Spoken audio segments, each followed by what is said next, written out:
কেউ দিল না সবাই নিল আমরা যে কলুর বলদ, সারা বছর নেয় না খবর নির্বাচনে খুব দরদ। কেউ দিল না সবাই নিল আমরা যে কলুর বলদ, সারা বছর নেয় না খবর নির্বাচনে খুব দরদ। নির্বাচনের আগে নেতা ধরে কত রকম বেশ, দেখতে দেখতে গোল্লায় গেল আমার সোনার, দেখতে দেখতে গোল্লায় গেল আমার। একে একে শেষ করেছি সবার দেখা হইল শেষ, দেখতে দেখতে গোল্লায় গেল, দেখতে দেখতে গোল্লায় গেল আমার সোনার বাংলাদেশ। ঠিক কিনা? সাহাবী আবু মুআল্লাক রাদিয়াল্লাহু তাআলা আনহু একজন বিখ্যাত সাহাবী, আনসারী সাহাবী। আনসারী সাহাবী বিজনেসম্যান ছিলেন, ব্যবসার জন্য কখনো কখনো সফরে বের হতেন। উনি একদিন সফরে গেলেন, কখনো কখনো বিশাল বড় কাফেলার সঙ্গে সফরে বের হতেন, আবার কখনো কখনো একাকী সফরে বের হতেন। আনসারী সাহাবী সফরের হালতে বের হইলেন ব্যবসার জন্য, বিশাল মালপত্র নিয়ে উটের বোঝাই করে তারপরে সফরে গেছেন। প্রতিমধ্যে মরুভূমির মাঝখানে উনি এক জায়গায় তাঁবু গাড়লেন বিশ্রাম নেওয়ার জন্য।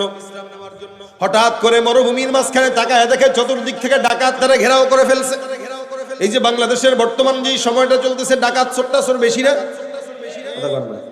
এই রমজানে যে পরিমাণে চুরি ডাকাতি হয়েছে, অন্য কোন রমজানে এরকম চুরি ডাকাতি হয় নাই। এই রমজানে যে পরিমাণে ধর্ষণ হয়েছে, অন্য কোন রমজানে এরকম ধর্ষণ হয় নাই। আসিয়ার মৃত্যু থেকে শুরু করে এত পরিমাণে গুনাহ রমজানে হয়েছে, এই কারণে আল্লাহ পাক রমজান অতি দ্রুত শেষ করে দিয়েছে। কদর করতে পারোস তাই দিয়া লাভ কি? যা ছিনাই নিলাম।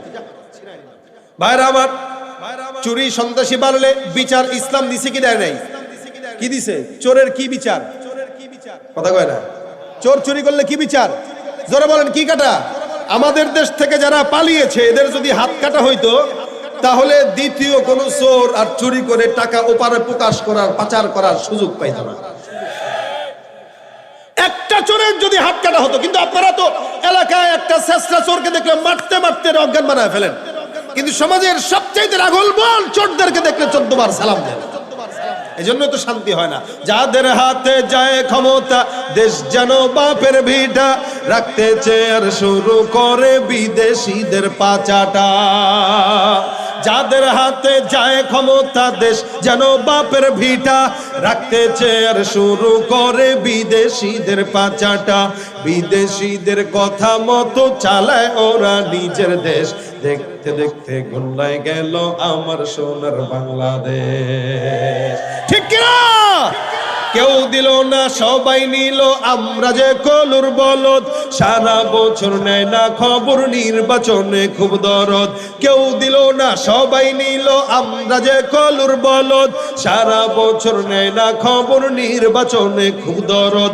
নির্বাচনের আগে নেতা ধরে কত রকম বেশ, দেখতে দেখতে গোল্লায় গেল আমার সোনার, দেখতে দেখতে গোল্লায় গেল আমার।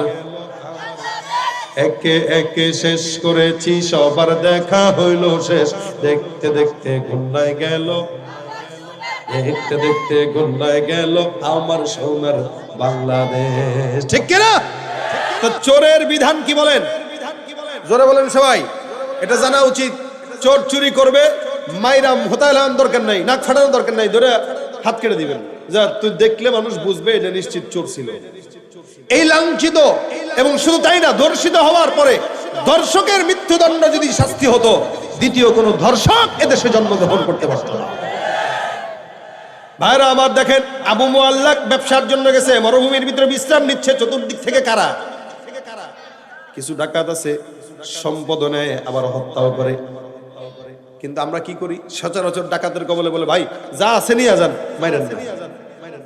সাহাবী আবু মুআল্লাক ডাক দেখো, ভাই আমার কাছে সম্পদ যা আছে নিয়ে যাও, তোমাকে দিলাম, খবরদার গায়ের ভিতরে আঘাত দিবা না। ঘরের মধ্যে বিবি সন্তানরা অপেক্ষা করতেছে। আল্লাহর হস্তে সম্পদ যা আছে নিয়ে যাও, দিয়ে দিলাম, মাগার তুমি আমার গায়ের ভিতরে টাচ করবা না, এটা তোমার কাছে অনুরোধ। কিন্তু ডাকাত কয়, না না, আমি এত বড় ডাকাত, আমার কবলে যে পড়লো মৃত্যুদণ্ড ছাড়া তার কোনো আর দ্বিতীয় রাস্তা নাই। সম্পদ হারাইবা, জানটাও তোমার আর থাকবে না। কিন্তু রাখে আল্লাহ। আবু মুআল্লাক তার কাছে মাফ চায়, কিন্তু সে মাফ করবেই না। কয় বড় কথা বাদ দিয়া সম্পদগুলো জব্দ করলাম, এখন তুমি বলো, তুমি মৃত্যুর আগে তোমার কোনো আশা যদি থাকে এই আশাটা তুমি বলো, আশা তোমার পূরণ করে দিব। আবু মুআল্লাক ডাক দিয়া কয়, মৃত্যুর আগে একটা আশা আছে, আমার মাওলার দরবারে কয়টা সেজদা দেওয়ার অনুমতি দাও। সুবহানাল্লাহ, মাওলার দরবারে সেজদা দেওয়ার অনুমতি দাও। আল্লাহর বান্দাকে আবু মুআল্লাককে ডাক দিয়া কয়, যা সেজদা দিয়ে আর কি আর করবি, আল্লাহর কি আসমান থেকে নামাইতে পারবি নি বেটা? দেখ মনে তোরে বাঁচানোর ক্ষমতা কার আছে। আবু মুআল্লাক নামাজের মধ্যে দাঁড়ায় গেলেন, 2 রাকাত নামাজ। খুব বুঝবেন সালাত আর সিজদা আমাদের জন্য কত বড় উপকারী জিনিস, এটা আপনারা এই হাদিসের ঘটনা থেকে বুঝবেন। আবু মুআল্লাক নামাজের মধ্যে দাঁড়াইলো, সিজদায় চলে গেল। এত দীর্ঘ সিজদা, সিজদার শেষ করেন। আম্মা জানা আয়েশা ডাক দিয়া কয়, আমি আমার পয়গম্বরকে সিজদায় যেতে দেখেছি। এখন মাঝে মাঝে নবী এমন সিজদা দিতেন, 50 আয়াত তেলাওয়াত করলে যতটুকু সময় লাগে আল্লাহ নবীর সিজদা তার চাইতেও বেশি দীর্ঘ হতো। এত বেশি লম্বা সিজদা রাসূল দিতেন। মাঝে মাঝে নামাজের ভিতরে সিজদাটা একটু দিল থেকে একটু লম্বা করে দিয়ে দেখেন কি মজা লাগে। দেন নাই তো কখনো?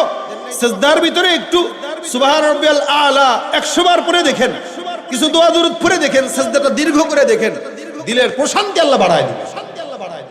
সিজদার মাধ্যমে আল্লাহর নিকটবর্তী হওয়া যায়, কারণ দিলে আল্লাহ প্রশান্তি দান করে দেয়। আবু মুআল্লাক সিজদা লম্বা করে ডাকাত খায়, বড় তাড়াতাড়ি নামাজ শেষ কর। ভয় পাইছস মনে হয়, সিজদা লম্বা দিয়ে লাভ নাই, বেশি দেরি করবি নামাজের মধ্যেই কাইদ বানায় দেব, বড় তাড়াতাড়ি শেষ কর। আবু মুআল্লাক সাহাবী নামাজের সিজদার মধ্যে যায়, যা আল্লাহর দরবারে দোয়া করে। সিজদার ভিতরে ঢুকে ঢুকে আল্লাহর কাছে ডাক দেয়া কয়, ইয়া ওয়াদুদ ইয়া ওয়াদুদ ইয়া ওয়াদুদ ইয়া দাল আরশিল মাজিদ ইয়া ওয়াদুদ ইয়া ওয়াদুদ ইয়া ওয়াদুদ ইয়া দাল আরশিল মাজিদ ইয়া ফাআলাল লিমা তুরিদ আসআলুকা বিইজ্জিকাল্লাযী লা ইউরাব ওয়া বিমুলকিকাল্লাযী লা ইউদাম ওয়া বিনূরিকাল্লাযী মালাআ আরকান আরশিক আন তাকফিনি শাররা হাযাল লাস ইয়া মুগীস আগিসনি ইয়া মুগীস আগিসনি। আল্লাহর দরবারে সিজদার ভিতরে যে লম্বা দোয়াটা পড়া শুরু করছে, বারবার পড়ে, বারবার জোরে জোরে কান্নাকাটি করে চোখের পানি ছেড়ে কান্দে, বলে, ইয়া ওয়াদুদ, এই মরুভূমির ভিতরে কেউ না থাকলেও তুমি মালিক আছো আল্লাহ, কেউ না শুনলেও মালিক শুনে। ডাকাত সর্দার মনে মনে কয়, আহারে তোর মতো কত মানুষ দেখলাম যারা আল্লাহকে ডাক দেওয়া পায় নাই। মনে রাখবেন, আপনি এখন বলবেন কেউ ডাকলে পায় না, কেউ ডাকলে পায় কেন, বুঝবেন এটা সম্পূর্ণ অন্তরের বিষয়। আল্লাহ বলেন, আনা ইনদা জন্নি আবদি বি, বান্দা আমার উপরে যতটুকু ধারণা রাখবা আমি আল্লাহ ততটুকু ধারণার চাইতে তোমার জন্য বেশি নিয়ামত দান করে দিব। এখন আমাদের সমাজে বিপদে পড়লে আগে মেম্বারের কাছে যায়, তারপরে চেয়ারম্যানের কাছে যায়, তারপরে এমপি মন্ত্রীর কাছে যায়, সব দুয়ারে পরকিয়া শেষ করে আল্লাহর সঙ্গে পিরিত মারতে আসে। আল্লাহ সব জায়গা তো দেখা শেষ, তুমি ছাড়া তো আর কেউ নাই।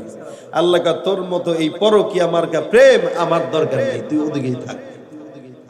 এজন্য পরকিয়া 14 জায়গায় করার চাইতে আল্লাহর সাথে করেন।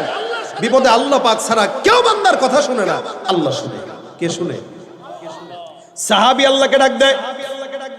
সাহাবী বর্ণনা করে, আমি নামাজের সিজদার ভিতরে যখন বললাম ইয়া মুগীস আগিসনি, হঠাৎ করে আমি শুনতে পাইলাম দূর থেকে একটা কেমন যেন ঘোর দোয়ারের শব্দ, কেউ যেন ঘোড়সওয়ার হয়ে সামনের দিকে আগায় আসতেছে। আমি শুনলাম, বুঝলাম কেউ মনে হয় আমার সামনে ঘোড়ার উপর সওয়ার হয়ে, ঘোড়ার পায়ের আওয়াজ আমি কানের মধ্যে পাইতেছি। ভয় পেয়ে গেলাম, না জানি আবার কোন ডাকাত আবার আসতেছে। আমি নামাজের ভিতরে টের পাইলাম কেউ মনে হয় ধস্তাধস্তি করে মারামারি লাগছে। আমি সিজদার ভিতরে আরো কান্না বাড়ায় দিলাম। আমাকে ডাক দেওয়া হলো, সিজদা থেকে মাথা উঠাও। আমি সিজদার থেকে মাথা উঠাইলাম, তাকায় দেখি সুদর্শন যুবক একজন দাঁড়ানো, হাতের মধ্যে তরবারি, আর ডাকাত সর্দারের দেহ থেকে মাথাটা আলাদা হয়ে জমিনের মধ্যে পড়ে আছে। জোরে বলেন সুবহানাল্লাহ বিহামদিহি। ভাইরা আমার দেখেন, ডাকাত সর্দারের মাথা আলাদা, সিজদা থেকে মাথা উঠায় তাকায় দেখে একজন আল্লাহর বান্দা। ডাক দেয়া কয়, ভাই তুমি কে, তোমার পরিচয় কি? আল্লাহর বান্দা ডাক দেয়া কয়, আমি জমিনের কোনো বান্দা না, আমি আসমান থেকে নাজিলকৃত আল্লাহ পাকের তরফ থেকে একজন ফেরেশতা। আমার বসবাস চতুর্থ আসমানে। আমি যখন চতুর্থ আসমানে ছিলাম, আমি কোন জায়গা থেকে ঝনঝনানির শব্দ পেলাম। হঠাৎ করে তৃতীয় আসমানে নামলাম, আবার শব্দ পেলাম। দ্বিতীয় আসমানে নামলাম, ইয়া ওয়াদুদ ইয়া ওয়াদুদুর শব্দ আমি পেলাম। আর আল্লাহ পাক ডাক দেয়া কয়, এ আসমানের ফেরেশতার দল, কে আছো? জমিনের মধ্যে আল্লাহর নবীর একজন সাহাবী বিপদে পড়েছে। এই আসমানের ফেরেশতাদের মধ্য থেকে কোন ফেরেশতা আছো, যাও ওই বান্দাকে বিপদ থেকে হেফাজত করে আসো। আমার আল্লাহ যখন আমাকে আদেশ দেয়, সমস্ত ফেরেশতাদের মাঝখান থেকে আমি হাত উঠে আল্লাহর কাছে অনুমতি নিলাম। আল্লাহ পাকের তরফ থেকে অনুমতি প্রাপ্ত হয়ে আমি তোমার কাছে আসলাম। তুমি যে নামাজের সিজদায় যে দোয়াটা করলা, এই দোয়াটা করার সাথে সাথে আমার মাওলা পাকের কুদরতের মহব্বতের সাগরের মধ্যে ঢেউ ফেলে গেছে, যার কারণে আল্লাহ পাক আসমান থেকে আমার মতো নগণ্য ফেরেশতাকে এরকম একটা নেক কাজ করার জন্য পাঠায় দিলেন। আচ্ছা বলেন, ১,৫০০ বছর আগে একটা ফেরেশতাকে দিয়ে আল্লাহ পাক একজন বান্দাকে বাঁচাইলেন। সেই আল্লাহ এখনো আছে, ফেরেশতাও আছে, মানুষও আছে, জমিনও আছে। নাই শুধু মানুষের তাকওয়া আর ইখলাস। না তো এখনো যদি আমরা চাই, আল্লাহ কি দিবে কি দিবে না? সিজদা এমন একটা জিনিস।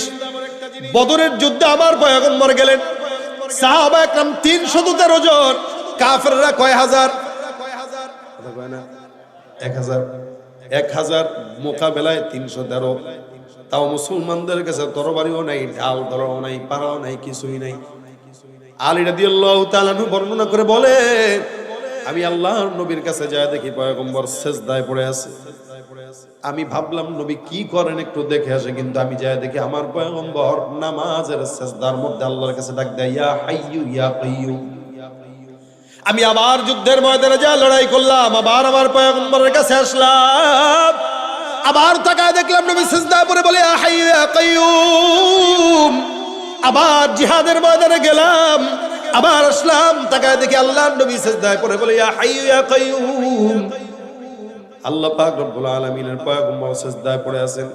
কিছুক্ষণ পর আমি বদরের ময়দানে যা যুদ্ধ করতেছি, তাকায় দেখি আমাদের সাহাবা একরামদের মাঝখানে সাদা পোশাকওয়ালা আসমানের ফেরেশতারা আমাদের সঙ্গে জিহাদ করতেছে। আমার আল্লাহ ডাক দেয়া বলেন, লাকাদ নাসারাকুমুল্লাহু বিবাদরি ওয়া আনতুম আযিল্লা। এ বদরের যুদ্ধের সাহাবা একরামের দল, তোমরা তো যুদ্ধের মধ্যে জয়লাভ করার কথা না, কিন্তু আমি আল্লাহ পাক পয়গম্বরের সিজদার বদৌলতে জয়লাভ করায় দিয়েছি, সহযোগিতা করেছি। যে আল্লাহ বদরের মুসলমানদের ৩১৩ জন সংখ্যার পরও জয়লাভ করাইছেন, বর্তমান মুসলমান ২০০ কোটি দরকার নয়, ২০০ জন মুসলমানেই সারা বিশ্ব বিজয় করা সম্ভব, যদি ওই ২০০ জন মুসলমানের ঈমান থাকে ৩১৩ জনের মতো, ঠিক কিনা? সেই সিজদা নাই, ইখলাসও নাই। এখন সিজদা আছে, ওই যে আমরা গল্প শুনতাম, ভাই আমরা ৭০ রাকাত তাহাজ্জুদ পড়ি, ওই টাইপের সিজদা আছে। ৮০ রাকাত তাহাজ্জুদের গল্প আমরা শুনি, এরপরেও অকাম কুকাম এই সমাজে বেশি না কম নামাজ হয়। নামাজই আছে, কিন্তু নামাজই যে সেই নিজে ঘুষের সঙ্গে জড়িত, সুদের সঙ্গে জড়িত। একদিকে সিজদাও দেয়, আরেকদিকে আবার হিন্দুদের মন্দিরে যায় পূজাও দেয়। এই জন্য ভাইরা আমার, সিজদা শুধুমাত্র আল্লাহর জন্য। আল্লাহর নবী ডাক দেয়া কয়, আকরাবু মা ইয়াকুনুল আবদু মির রাব্বিহি ওয়া হুয়া সাজিদুন। আল্লাহর কাছে বান্দার নিকটবর্তী হওয়ার জন্য সবচাইতে বড় ইবাদত হইল কি? সিজদা। নবী বলেন, ফাকসিরুদ দুআ। সুতরাং তোমরা সিজদায় যখন যাও, সিজদার মধ্যে আল্লাহর কাছে দোয়া করো। সিজদার মাধ্যমে যেহেতু আল্লাহর নিকটবর্তী থাকে, ওই সময় বেশি বেশি চাইবা, আল্লাহ তোমাকে দিয়ে দিবে। এ মুসলমান, এই কারণে যুবকরা মনে করে 50 বছর হইলে মনে আল্লাহর কাছে চাবো, 60 বছর হইলে নামাজ ধরবো, এখন একটু গুনাটুনা করি, মাফ চায়া নেব। আল্লাহর কসম, আমি সাঈদ এখান থেকে ঢাকা পর্যন্ত যাব কিনা এটার কোনো গ্যারান্টি নাই। প্রত্যেকটা মানুষের হায়াতের কোনো গ্যারান্টি নাই। এই জন্য গ্যারান্টি শেষ হওয়ার আগেই, দুনিয়াটা হলো হিসাবের জায়গা না, এটা আমলের জায়গা। দুনিয়ায় কোনো হিসাব গ্রহণ করা হয় না, এখানে আমল করা হয়। আর কিয়ামতের ময়দানে শুধু হিসাব হবে, কোনো আমল হবে না। সুতরাং আমলের খাতা বন্ধ হবার আগেই এটার হিসাব, এটা ভরা যায় কিভাবে, সেই চিন্তা করাটাই হলো একজন ইমানদারের কাজ। অনেক বুজুর্গানদের হালত এরকম ছিল, সাকরাতুল মাউত চলে আসছে, জবান দিয়ে লা ইলাহা ইল্লাল্লাহ লা ইলাহা ইল্লাল্লাহ জিকির করতেছে, নামাজ পড়তেছে। তো পাশ থেকে খাদেমরা বলতেছে, হুজুর মৃত্যু আসবে আসবে ভাব, একটু শুয়ে শুয়ে কিছু আমাদেরকে বলেন, আমরা শুনি। আপনি এই মুহূর্তে জিকির করতেছেন, নামাজ পড়তেছেন, তা কেমনে? সাহাবী এই আল্লাহওয়ালারা বলতো, আচ্ছা বলো তো, আমি মারা যাওয়ার পরে কি আমার কোনো আমল লেখা হবে? কয় না, লেখা হবে না। কয় তাহলে আমি যতক্ষণ বাঁচবো ততক্ষণই আমল লেখা হচ্ছে। ফেরেশতারা এখন আমল গুটায় নিতেছে আস্তে আস্তে। সুতরাং গুটায় নেওয়ার আগে যতটুকু ঢুকানো যায় ততটুকুই কামিয়াব, এরপরে আর ঢুকানোর সুযোগ নেই। এজন্য আমি এই সময় এখন তড়িঘড়ি করে বেশি বেশি জিকির করতেছি, বেশি বেশি সেজদা দিতেছি। এটা ছিল আমাদের আকাবিরদের কাজ। আর আমাদের কাজ না, মৌত হওয়ার আগ পর্যন্ত আমরা যত গুনাহ করতে পারি করি, আল্লাহর কাছে কবরে যাওয়ার পরে হিসাব নিকাশ করবো না, আল্লাহ মাফ করে দিব। একটা শয়তানের ওয়াসওয়াসা, কমন ওয়াসওয়াসা আমাদের ভিতরে কাজ করে সর্বসময়, যে আল্লাহ তো মাফ করে দিবে। আল্লাহ কি দেখে মাফ করবে? আল্লাহ বান্দার সারা জিন্দেগি ভালো মতো চলছে, চলার পরে নিজের অজান্তে কিছু ভুল হয়ে গেছে, ওই ভুল হয়তো আল্লাহ চাইলে মাফ করে দিবে, কিন্তু ইচ্ছাকৃত গুনাহ করছেন আর কোন আল্লাহ মাফ করে দিবে? পিটায়া লাল করে দিবে। এই জন্য ভাইরা আমার, সময় থাকতেই যারা সময়ের কদর করে এরাই কামিয়াব। সেজদা আল্লাহর সঙ্গে বান্দার সবচেয়ে নিকটবর্তী হওয়ার সবচেয়ে বড় আমল। এই কারণে প্রত্যেকটা যুবকের উচিত এখন থেকেই নামাজের প্রতি যত্নবান হওয়া, কারণ নামাজের মাধ্যমেই আল্লাহকে সিজদা দেওয়া। নামাজ এমন একটা ইবাদত যেটা বান্দার ইচ্ছা অনিচ্ছা সব গুনাহ থেকে বান্দাকে বাঁচায়, সব গুনাহ থেকে বাঁচায়। নামাজ ঠিক, ঈমান ঠিক। যার নামাজ ঠিক নেই, ওর ঘরে বরকত হয় না, ওর টাকায় বরকত হয় না, ওর কাজে বরকত হয় না, ওর আমলে তো বরকতই নেই। ওর কথাবার্তা যত সুন্দর থাকুক, যার নামাজ নেই তার ঈমানের ভিতরে সন্দেহ। রাসূল বলেন, একজন ঈমানদার আর কুফরির ভিতরে পার্থক্য হলো নামাজ। তাকায় দেখো ও নামাজ পড়ে কিনা, যদি না পড়ে বুঝবা ও কাফের, অস্বীকারী কাফের। সুতরাং যুবকরা যারা এখানে আসছেন, আপনারা সবাই ভালো, ইসলামের প্রতি আপনাদের ন্যূনতম মহব্বত আছে বলেই আপনারা আজকের মাহফিলে আমার মতো নাখানদার আলোচনা শুনতে আসছেন।